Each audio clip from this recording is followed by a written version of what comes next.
ಹೇಳಿ. ಸರ್, ಈಗ ನಾಗೇಂದ್ರ ಅವರು ಸಚಿವ ಸ್ಥಾನ ತಗೊಂಡಿದ್ದಾರೆ, ಆದರೆ ಅವ್ರಿಗೆ ಕೋರ್ಟಿಂದ ಪರ್ಮಿಷನ್ ತಗೊಂಡು ಔಟ್ ಆಫ್ ಸ್ಟೇಟ್ ಹೋಗ್ಬೇಕಂತಿತ್ತು. ಬಟ್ ಡೆಲ್ಲಿಗೆ ಹೋಗಿದ್ದಾರೆ ಅಂತೇಳಿ ಅದನ್ನು ಹೊರತುಪಡಿಸಿ ಪರ್ಮಿಷನ್ ತಗೊಳ್ಳಾರ್ದೆ ಡೆಲ್ಲಿಗೆ ಅಂದರೆ ಲಾಬಿ ಮಾಡಲಿಕ್ಕೆ ಸಚಿವ ಸ್ಥಾನಕ್ಕಾಗಿ ಡೆಲ್ಲಿಗೆ ಹೋಗಿದ್ದಾರೆ. ನನಗೆ ಗೊತ್ತಿಲ್ಲ ಕೋರ್ಟಿಂದ ಆ ರೀತಿ ಆದೇಶ ಇದೆ ಅಂತ ಹೇಳಿ. ಆ ಥರ ಇದ್ದರೆ ಕಾನೂನು ತೊಡಕು ಏನಾದರೂ ಇದ್ದರೆ ಅದನ್ನು ಅವರು ಲಾರಿಗಳ ಹತ್ರ ಕನ್ಸಲ್ಟ್ ಮಾಡಿ ಅದನ್ನು ಹೇಗೆ ನಿವಾರಿಸ್ಕೊಳ್ಬೇಕು ಅದು ನಿವಾರಿಸ್ಕೊಳ್ಳೋಂಥ ಕೆಲಸ ಮಾಡ್ತಾರೆ. ಅಲ್ಲ, ಈ ರೀತಿ ಇದ್ದಾಗ ಕೂಡ ಹಂಗೆ ಹೋಗಿದ್ರೆ ತಪ್ಪಲ್ಲ. ಹೋಗಬಾರ್ದಾಗಿತ್ತು, ಬಹುಶಃ ಅವ್ರಿಗೆ ಗೊತ್ತಾಗಿಲ್ಲ ಅನಿಸುತ್ತೆ, ಓವರ್ ಸೈಟ್ ಆಗಿದೆ. ಬಟ್ ಅವ್ರು ಲಾರಿಗಳಿಗೆ ಕನ್ಸಲ್ಟ್ ಮಾಡಿ ಅದಕ್ಕೆ ಕಾನೂನಾತ್ಮಕ ಏನು ಕ್ರಮ ತಗೋಬೇಕು ತಗೊಳ್ತಾರೆ. ಅದು ಹಿಂಗೆ ಆಗಿದ್ದಕ್ಕೆ ಈಗ ಸಚಿವ ಸ್ಥಾನಕ್ಕೆ ಹೋಗಿದ್ರೆ ಇನ್ನೂ ಅದರಿಂದ ಜಾಮೀನು ಏನು ಕೊಟ್ಟೆ ಅದು ಕೂಡ ಕ್ಯಾನ್ಸಲ್ ಆಗುತ್ತೆ ಅಂತ ಹೇಳ್ತಾರೆ. ಅದು ಹೇಳ್ತಿದ್ದಾರೆ, ಅದು ಇಷ್ಟು ನಿಜ ಸುಳ್ಳು ಯಾರಿಗೂ ಗೊತ್ತಿಲ್ವಲ್ಲ, ಅದು ಆದಾಗ ನೋಡೋಣ.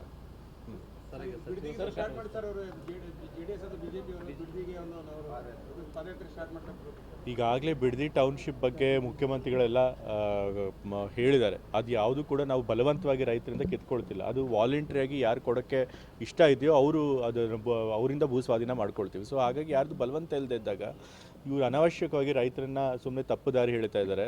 ಇವರೇ ಈ ಒಂದು ಬಿಡದಿ ಟೌನ್ಶಿಪ್ ಕಾರ್ಯಕ್ರಮ ಶುರು ಮಾಡಿದ್ದು, ಇವರೇ ಶುರು ಮಾಡಿ ಈಗ ಇವರೇ ಅದ್ರ ವಿರುದ್ಧ ಇದು ಮಾಡ್ತಿದ್ದಾರೆ. ನಮ್ಮ ಬಾಲಕೃಷ್ಣೇಗೌಡರು ಚೆನ್ನಾಗಿ ಹೇಳಿದ್ರು, ಇದು ಅವರದು ಪಾದಯಾತ್ರೆ ಏನಿದೆಯಲ್ಲ ಇದು ಪ್ರಾಯಶ್ಚಿತ ಪಾದಯಾತ್ರೆ. ಯಾಕೆ ಅಂತಂದರೆ ಅವರೇ ಮಾಡಿರೋ ಕಾರ್ಯಕ್ರಮದ ಅವರೇ ಮಾಡ್ತಿರೋದ್ರಿಂದ ಅದಕ್ಕೆ ಕರೆಕ್ಟಾದಂಥ ಆ್ಯಪ್ಟ್ ಹೆಸರಿಟ್ಟಿದ್ದಾರೆ ಅವರು.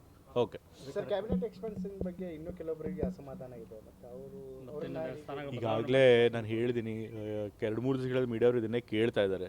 ನಾನು ಹೇಳಿದ್ನಲ್ಲ, ಪ್ರತಿ ಕಾಲದಲ್ಲೂ ಕೂಡ ಯಾವುದೇ ಸರ್ಕಾರದಲ್ಲಿರಲಿ ಈ ರೀತಿ ಸಂಪುಟ ಪುನಾರಚನೆ ಅಥವಾ ಸಂಪುಟ ವಿಸ್ತರಣೆ ಆದಾಗ ಬಹಳಷ್ಟು ಸಚಿವಾಕಾಂಕ್ಷಿಗಳಿರ್ತಾರೆ. ಯಾರಿಗೆ ಸಚಿವ ಸ್ಥಾನ ಸಿಗಲ್ಲ ಅವರು ಸ್ವಲ್ಪ ಅಸಮಾಧಾನಗೊಂಡೇಗೊಳ್ತಾರೆ. ಅದು ಸಹಜವಾದದ್ದು, ಎಲ್ಲ ಸರ್ಕಾರದಲ್ಲೂ ಎಲ್ಲ ಸಮಯದಲ್ಲೂ ಆಗಿದೆ. ಬಟ್ ಆದರೆ ನಮ್ಮ ವರಿಷ್ಠರು ನಾಯಕರುಗಳು ಅವ್ರನ್ನ ಭೇಟಿ ಮಾಡಿ ಅವ್ರ ಮನವೊಲಿಸಿ ಏನೇ ಅಸಮಾಧಾನ ಇದ್ದರೂ ಅದನ್ನು ಶಮನ ಮಾಡ್ತಾರೆ. ಸೊ ಈಗಲೂ ಕೂಡ ಎಲ್ಲ ಸರಿ ಹೋಗುತ್ತೆ. ಅಸಮಾಧಾನ ಆಗಿದೆ, ನನಗೆ ಅದೇ ಖಾತೆ ಬೇಕು, ಖಾತೆ ಬೇಕಂದ್ರೆ ಇನ್ನು ಖಾತೆ ಹಂಚಿಕೆನೇ ತೀರ್ಮಾನ ಆಗಿಲ್ವಲ್ಲ, ಅದು ಹಿಂಗೆ ಇದು ಮಾಡ್ತಾರೆ. ಯಾರಿಗೆ ಯಾವ ಖಾತೆ ಬೇಕೋ ಕೇಳ್ಕೊಳ್ತಾರೆ ಹೈಕಮಾಂಡ್ನ. ಆದರೆ ಕೊನೆಗೆ ಡಿಸೈಡ್ ಮಾಡೋದು ಹೈಕಮಾಂಡು. ಈಗಾಗಲೇ ಹೇಳ್ದಂಗೆ ಹೆಂಗೆ ಸಚಿವ ಸ್ಥಾನ ಸಿಗಬೇಕಾದ್ರೆ ಆಯಿತು, ಅದೇ ರೀತಿ ಖಾತೆ ಹಂಚಿಕೆ ವಿಚಾರದಲ್ಲೂ ಅಷ್ಟೇ. ಎಲ್ಲರೂ ಕೂಡ ಪಕ್ಷದ ನಾಯಕತ್ವ ಏನು ತೀರ್ಮಾನ ಮಾಡ್ತಾರೆ ಅದಕ್ಕೆಲ್ಲರೂ ಕೂಡ ಕೊನೆಗೆ ಬದ್ಧರಾಗೇ ಆಗ್ತಾರೆ. ಸಿದ್ದರಾಮಯ್ಯ ಅವರಿಗೆ ಅನೇಕ ಮಂತ್ರಿ ಸಿಎಂ ಸ್ಥಾನ ಇಳಿದ ನಂತರ ಎಲ್ಲೋ ಒಂದು ಕಡೆ ಮೂಲ ಗುಂಪು ಮಾಡಲಾಗ್ತಾ ಇದೆ. ಅವ್ರು ಹೇಳೋಂಥ ಮಾತುಗಳು ಕೇಳ್ತಾ ಇಲ್ಲ ಯಾರು ಕೂಡ ಅಂತೇಳಿ. ಆಮೇಲೆ ಸಚಿವ ಸ್ಥಾನಕ್ಕೆ ಏನೀಗ ಸಂಪುಟ ವಿಸ್ತರಣೆ ಆಯಿತು, ಅದರಲ್ಲಿ ಕೂಡ ಅವರು ಹೇಳಿದಂಥ ಕೆಲವು ವ್ಯಕ್ತಿಗಳು ಆಗಲಿಲ್ಲ. ಅದು ಕುರುಬ ಸಮಾಜ ಕೂಡ ಅನೇಕರಿಗೆ ಅಸಮಾಧಾನ ಕೂಡ ಇದೆ, ಅಸಮಾಧಾನ ಕೂಡ ಹೊರಗೆ ಆಗ್ತಿದೆ. ಯಾರು ಹೇಳಿದವ್ರದ್ದು ಆಗಿಲ್ಲ ಅಂತ, ಮತ್ತು ಅವ್ರಿಗೆ ಅಸಮಾಧಾನ ಇದೆ ಅಂತ ತಂದೆಯವರಿಂದ ಬಂದು ಬಹಿರಂಗವಾಗಿ ಹೇಳಿದ್ದಾರೆ ಅಸಮಾಧಾನ ಇಲ್ಲ ಅಂತ. ನಾನೇ ತಂದೆಯವ್ರ ಜೊತೆ ಇದ್ದೀನಲ್ಲ, ಸೊ ಅವ್ರಿಗೇನು ಅಸಮಾಧಾನ ಇಲ್ಲ. ಮತ್ತು ಮೂಲೆ ಗುಂಪನ್ನು ಕೂಡ ಮಾಡಿಲ್ಲ. ಯಾಕೆಂತಂದರೆ ಸಚಿವ ಸಂಪುಟ ವಿಸ್ತರಣೆ ಮಾಡಬೇಕಾದ್ರೆ ತಂದೆಯವ್ರನ್ನ ಕರೆದು ಅವರ ಅಭಿಪ್ರಾಯಗಳನ್ನು ತೆಗೆದುಕೊಂಡು ಅವರು ಏನು ಅಭ್ಯರ್ಥಿಗಳ ಪಟ್ಟಿ ಕೊಟ್ಟಿದ್ರು ಅದನ್ನು ಇಸ್ಕೊಂಡು ಅದರೊಳಗೆ ಎಷ್ಟು ಸಾಧ್ಯ ಆಗುತ್ತೋ ಅಷ್ಟು ಮಾಡಿದ್ದಾರೆ. ತಂದೆಯವ್ರಿಗೂ ಗೊತ್ತಿತ್ತು, ಇರೋದೇ ಇದ್ದಿದ್ದೇ 15 ಸ್ಥಾನಗಳು. ಅದರೊಳಗೆ ತಂದೆಯವರು ಹೆಚ್ಚಿನ ಹೆಸರೇ ಕೊಟ್ಟಿದ್ದರು. ಅದರೊಳಗೆ ಅವ್ರು ಕೆಲವ್ರನ್ನ ಪಿಕ್ ಮಾಡಿ ಮಾಡ್ಕೊಂಡಿದ್ದಾರೆ. ಸೊ ಹಾಗಾಗಿ ತಂದೆಯವ್ರಿಗೇನು ಅಸಮಾಧಾನ ಇಲ್ಲ. ಖಾತೆ ಹಂಚಿಕೆ ವಿಚಾರವಾಗಲೂ ಕೂಡ ಡೆಲ್ಲಿ ಕರೆದ್ರು. ಆದರೆ ತಂದೆಯವರೇ ಇಲ್ಲ, ಖಾತೆ ಹಂಚಿಕೆ ವಿಚಾರದಲ್ಲಿ ನಾನು ತಲೆ ಮೂಗು ತೋರಿಸೋದಿಲ್ಲ, ಅದನ್ನು ನೀವೇ ಮಾಡಿ ಅಂತ ಹೇಳಿದ್ರಿಂದ ಅದು ಇದು ಮಾಡ್ತೇವೆ. ಸೊ ಹಾಗಾಗಿ ಅವ್ರನ್ನ ಮೂಲೆ ಗುಂಪು ಮಾಡೋ ಪ್ರಶ್ನೆನೂ ಇಲ್ಲ, ಮತ್ತು ಅವ್ರಿಗೆ ಅಸಮಾಧಾನ ಕೂಡ ಇಲ್ಲ. ಪದಗ್ರಹಣಕ್ಕೆ ಬರಲಿಲ್ಲ. ಯಾಕೆಂತಂದರೆ ಅವತ್ತು ಅವ್ರು ಹುಟ್ಟಪ್ಪಾಯಿತು, ಎಲ್ಲ ಬಹಳಷ್ಟು ಜನ ಅವ್ರು ಬಂದು ಅಭಿಮಾನಿಗಳು ಎಲ್ಲರೂ ಕೂಡ ಅವ್ರನ್ನ ಭೇಟಿ ಮಾಡ್ತಿದ್ರು. ಹಾಗಾಗಿ ಅವ್ರು ಅವತ್ತು ಬರಲಿಲ್ಲ ಅಷ್ಟೇ. ಸರ್, ಗಾಯತ್ರಿ ಶಾಂತೇಗೌಡರ ವಿಚಾರದಲ್ಲಿ ಆಯ್ತು ಸರ್. ಗಾಯತ್ರಿ ಶಾಂತೇಗೌಡರ ವಿಚಾರದಲ್ಲಿ ಏನಾಯಿತು? ಅವ್ರಿಗೆ ಆಲ್ರೆಡಿ ಅವರು ಟೆಕ್ನಿಕಲ್ ಸಮಸ್ಯೆ ಇದ್ರು. ಹೌದು, ಈಗ ಅವ್ರ ವಿಚಾರದಲ್ಲಿ ಸ್ವಲ್ಪ ತಪ್ಪಾಗಿದೆ.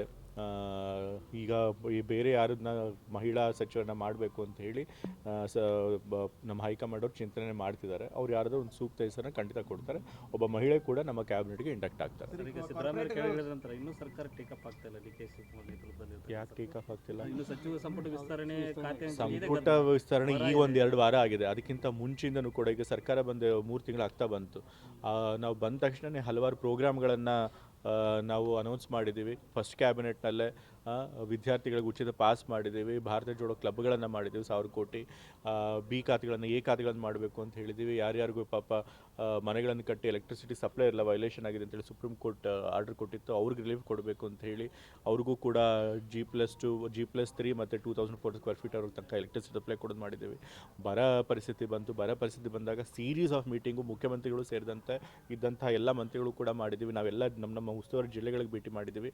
ಈಗ ತಾಲೂಕು ಮಟ್ಟದಲ್ಲೂ ಹೋಗಿ ಹೋಗಿ ಎಲ್ಲ ಕಡೆ ಬರ ಪರೀಕ್ಷೆ ಮಾಡ್ಕೊಂಡು ಬಂದೀವಿ. ಹಾಗಾಗಿ ಸರ್ಕಾರ ಕೆಲಸ ಮಾಡ್ತಾ ಇದೆ, ಅದರೊಳಗೆ ಏನೋ ಮಹಾನಗರ ಪಾಲಿಕೆಗೆ ವಿಜಯಪುರ ಮಹಾನಗರ ಪಾಲಿಕೆಗೆ ಬಂದಿದ್ರಿ ಅನೇಕ ವರ್ಷ, ಯಾಕಂತಂದರೆ 3 ವರ್ಷಗಳಿಂದ ಏನು ಅಧಿಕಾರಕ್ಕೆ ಬಂದ ನಂತರ ಕೂಡ ಬೇಡಿಕೆಗಳನ್ನ ಅನೇಕ ಅಲ್ಲಿ ಇದ್ದಂಥವ್ರು ಎಲ್ಲರೂ ಕೂಡ ಅಧಿಕಾರಿ ವಹಿಸ್ಕೊಂಡವರಾಗಲಿ ಮತ್ತು ಪೌರರಾಗಲಿ ಮಹಾಪೌರರಾಗಲಿ ಎಲ್ಲರೂ ಕೂಡ ಏನಂದ್ರೆ ಈಗ ಅದಕ್ಕೆ ನಾನು ಪ್ರಗತಿ ಪರಿಶೀಲನಾ ಸಭೆ ನಡೆಸಕ್ಕೆ ಬಂದಿದ್ದೀನಿ. ಈಗ ಏನೇನು ಕೆಲಸಗಳಾಗಿವೆ, ಏನೇನು ಕೆಲಸಗಳಾಗಬೇಕು, ಜನರ ಬೇಡಿಕೆ ಏನಿದೆ ಅದನ್ನೆಲ್ಲ ಪರಿಶೀಲನೆ ಮಾಡಿ ಸೂಕ್ತ ಕ್ರಮ ವಹಿಸ್ಕೊಂಡು ಅದನ್ನೆಲ್ಲ ಆದಷ್ಟು ಬೇಗ ಈಡೇರಿಸುವಂಥ ಕೆಲಸ ಮಾಡ್ತೀವಿ. ದುಡ್ಡು ಏನಾದರೂ ಕೊಡ್ತೀರಾ ಅಂತ ಸರ್ ದರ? ಈಗ ಯಾಕಂದ್ರೆ 3 ವರ್ಷದಿಂದ ಕೇಳ್ತಾ ಇದ್ದಾರೆ, ಅಭಿವೃದ್ಧಿನೇ ಇಲ್ಲಾರ್ದಂಗೆ ಆಗಿದೆ ಸರ್. ಈಗ ನೋಡಿದಾಗ ಗೊತ್ತಾಗುತ್ತೆ ಈಗ ಎಷ್ಟು ಇನ್ನೂ ಕಾಮಗಾರಿಗಳು ಬೇಕು, ಎಷ್ಟು ಅಗತ್ಯ ಇದೆ, ಈಗ ಎಷ್ಟು ಅನುದಾನ ಕೊಟ್ಟಿದ್ದಾರೆ, ಅದರೊಳಗೆ ಎಷ್ಟು ಕೆಲಸ ಇದೆ, ಇನ್ನೂ ಎಷ್ಟು ಬಾಕಿ ಇದೆ, ಅದೆಲ್ಲ ಪ್ರಗತಿ ಪರಿಶೀಲನೆ ಮಾಡಿದ್ಮೇಲೆ ಖಂಡಿತ ಅನುದಾನದ ಅಗತ್ಯ ಇದ್ದರೆ ಕೊಡಿಸೋಣ.